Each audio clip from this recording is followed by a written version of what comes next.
Et salut tout le monde, j'espère que vous allez bien. Alors aujourd'hui, on va parler nécessairement que de Bitcoin et principalement d'un indicateur qu'on entendait beaucoup parler avant et qu'on commence un peu à voir disparaître. C'est celui des cycles de 4 ans. Donc je vais vous parler de ce cycle des 4 ans sur Bitcoin, ce à quoi on peut s'attendre et surtout comprendre d'où il provient.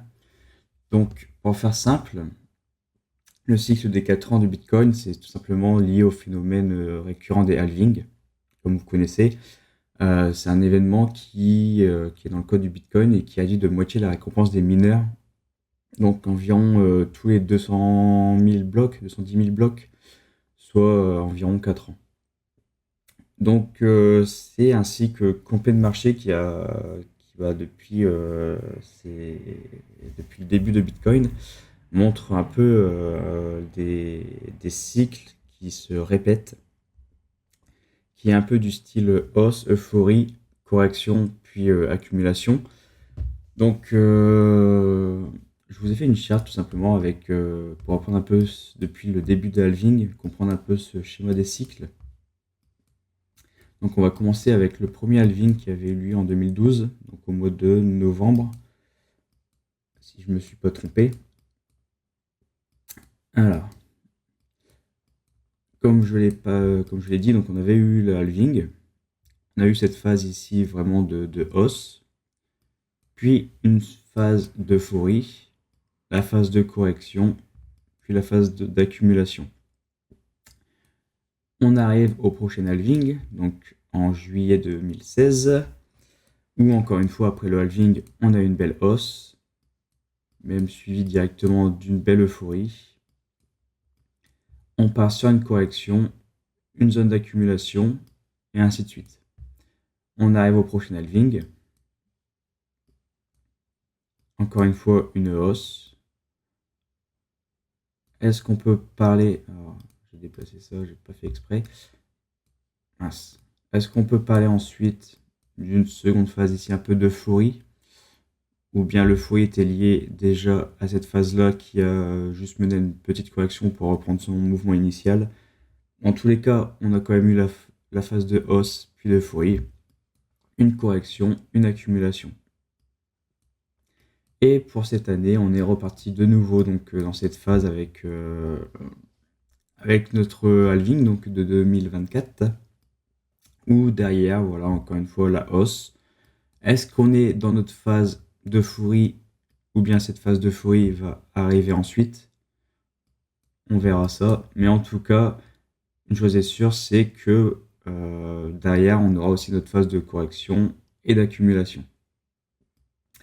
Euh, on va pas rester sur cette charte-là pour voir un peu les cycles, puisque j'ai refait ça au propre il y a pas mal de temps sur un autre layout.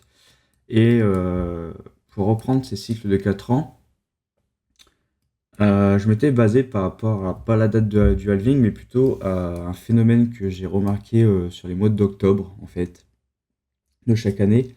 Donc, on va commencer par octobre 2011, où Bitcoin marque un beau bottom ici avec ce beau W. Octobre 2012, une phase plutôt de consolidation sur l'année. On part en 2013, où après cette phase de 2012 d'accumulation, on a une belle phase de hausse et même d'euphorie. On arrive en octobre 2014 où après cette phase d'euphorie, on rentre dans cette phase vraiment de nettoyage et rebelote. Donc là, on repart sur un nouveau cycle de 4 ans. Octobre 2015, on est sur notre bottom, encore avec ce multiple bottom, même de beau W, pour repartir. Une phase en 2016 de consolidation. La phase 2017 qui nous prépare à la hausse, même à l'euphorie. Et rebelote en octobre 2018 avec cette phase vraiment de nettoyage pour arriver à notre nouveau cycle. On arrive donc en octobre 2019, qui marque le bottom. Tac. Octobre 2020, cette phase ici là de consolidation, même d'accumulation, si on peut dire ça comme ça. Octobre 2021, la phase d'euphorie. Alors, on va pouvoir aussi noter un petit changement dans les cycles, où justement, en 2013 et 2017, Une fois cette date passée d'octobre, l'euphorie se montrait après la date et on rentrait vraiment dans un gros climax run. Sauf qu'en 2021, on a un peu échoué à rentrer dans ce climax, puisqu'on avait recréé un nouvel ATH, mais derrière le marché n'a pas confirmé, n'a pas validé ce mouvement, et les vendeurs ont repris très largement la main sur le marché. Donc c'est intéressant de voir ensuite dans notre cycle actuel ce que ça va donner. Donc on repart aussi en 2022 ici sur cette phase de nettoyage après l'euphorie. Nouveau cycle 2023, on rentre dans cette phase de bottom. 2024, une belle consolidation. Et nous voilà maintenant, octobre 2025, nous y arrivons à grands pas avec cette phase d'euphorie. Donc la vraie question c'est est-ce qu'on va rentrer plutôt dans, dans un cycle qui va correspondre entre guillemets à ce qui s'est passé en 2013 ou 2017 ou plutôt en 2021. En tout cas, ce qu'on peut penser c'est que cette hausse n'est pas encore terminée, que d'ici octobre 2025 on a encore un bon 4 mois, 5 mois devant nous pour voir BTC continuer de bien s'apprécier sur le marché et à prendre de la valeur.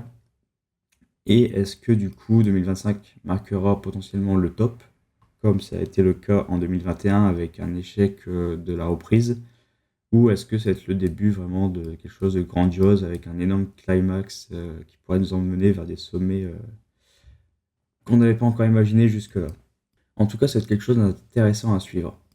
Donc voilà pour cette vidéo sur Bitcoin. J'espère que vous avez pu mieux comprendre ce petit secret de Polichinelle des cycles de 4 ans et que ça peut vous être utile.